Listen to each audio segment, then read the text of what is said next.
Welcome back to the channel. If this is your first time here, please think about liking and subscribing. So I recently did a podcast where the subject of the Steam Deck came up, and I sometimes forget that I'm doing podcasts with people who are extremely young. I'm very old, and the ideas that I have and the way that I think is not the current way to think when it comes to podcasting. Most people are into creating personas for themselves online and sounding really cool and all that stuff, and arguing seems to be something that a lot of people like to do. If you like a product, you have to compare it instantaneously to another product and shit all over that product, or find ways to sort of make one look better than the other. That's not what I do. I'm old. Probably the only person I can have a conversation with would be somebody like a Colin Moriarty or a David Jaffe, but that's not going to happen anytime soon with me and my 106 subscribers. So here were my points when it came to the Steam Deck. Number one, listen, this is not for me. I'm not a PC gamer at all. However, I can look at products and say, all right, here's some issues that they could have. It's a handheld. Battery life. All that power, it's probably going to have battery life that's pretty poor. Number two, if you want to compare it to another handheld in the market like the Switch, which you really shouldn't, the Switch has a better screen. They're both 7 inches. One is OLED and one is LCD. And OLED is a lot better than an LCD screen. The second thing is software. So you're going to get all your Steam library, all the PC games that you like to play on the go. You're not going to get great Nintendo IPs. So I don't know why the idea of the Switch and the Steam Deck come up in terms of comparing and contrasting which one's going to kill the other one. They're both going to be around. They're both going to be for sale. How the market reacts to the Steam Deck, that's 4 to 6 months out. That's not pre-ordering. Pre-ordering for anything almost always sells out. 4 months, 6 months from now, you're going to see if the Steam Deck is successful. Now, if you're a PC gamer, you buy it, you play those big, high-intensive AAA ray-traced games in 720p on an LCD screen on the go. Okay, you got to worry about battery life. You take it home and you dock it to your television. You play it in 720p on your television. Now listen, I have a Switch. I dock it. I play it on a 70-inch 4K television. The games look great to me. They're not 4K. I don't even think they're 1080p. Legend of Zelda Breath of the Wild, Skyward Sword, Luigi's Mansion, all of those games look phenomenal on that television. So I'm sure your Steam Deck games are going to look good as well. But the audience for the Steam Deck is really hyper-focused in on things like resolution and frame rate and all the graphical bells and whistles that you can get. So that audience is going to have to migrate down for this experience and then migrate up for their desktop experience. And again, maybe the portability issue makes that okay. But I had some points that I thought were pretty valid when it came to critiquing the Steam Deck. And, you know, I don't think it's a question of, is it good, is it bad?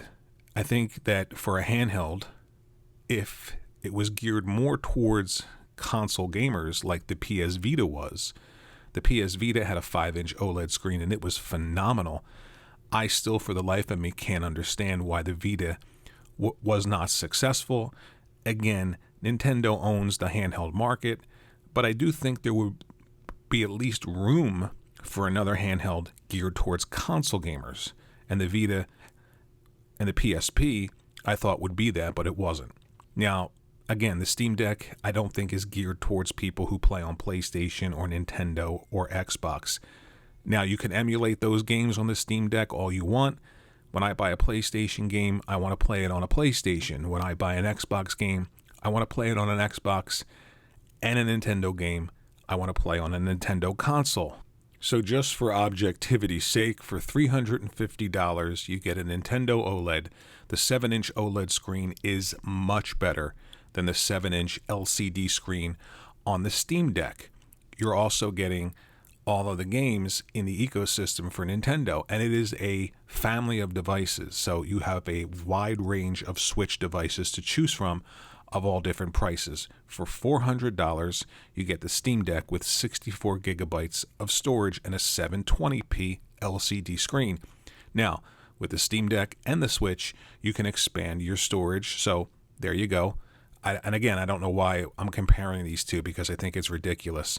But for $500 or $600, you get the real experience on the Steam Deck. But for me, as a console gamer, if I'm going to spend $500 on a device, I want a device that I can play tons of games on in this generation on console. And the PS5 and the Xbox Series X are much more powerful than the Steam Deck for the same price, $500. Now you can spend $600 and get 512 gigabytes of storage, that SSD in a handheld. That's really cool to have an SSD in a handheld. I'm not going to discount that at all. But again, I think this device is for a particular group of people. Most of them are PC gamers. Now, are all PC gamers going to buy this device? No. It's kind of like Microsoft saying, well, if we put xCloud on phones, all of those people who play Candy Crush and all those mobile games on phones are all of a sudden going to become Gears of War players and Halo players. That's not going to happen. Same thing here. So that's my point. I need to remember I'm incredibly old. I need to remember, and again, this is going to sound really, I don't know what the word is, but you know, when you're old, you tend to forget more about a subject than most people you're talking to know at the time you're talking to them. That's because you've just lived through all these console generations. I mean, the Odyssey. Ralph Baer created the brown box for Magnavox. They took the brown box and created a home console called the Odyssey. Okay, that's where I begin my console journey, all the way up until right now making this video in this generation. So there are some things that I've lived through. There are some things that I've seen come and go, and I tend to look at things more analytically than most people. So that's my thoughts about the Steam Deck. If this Steam Deck is for you, buy it, enjoy it, love it. Let me know in the comments section below if you're getting one, why you're getting one, if you're not getting one, why you're not getting one. And again, remember, there's room for everybody in this industry, and there's room for new ideas as well. Thanks for watching the video, and I'll see you in the next one.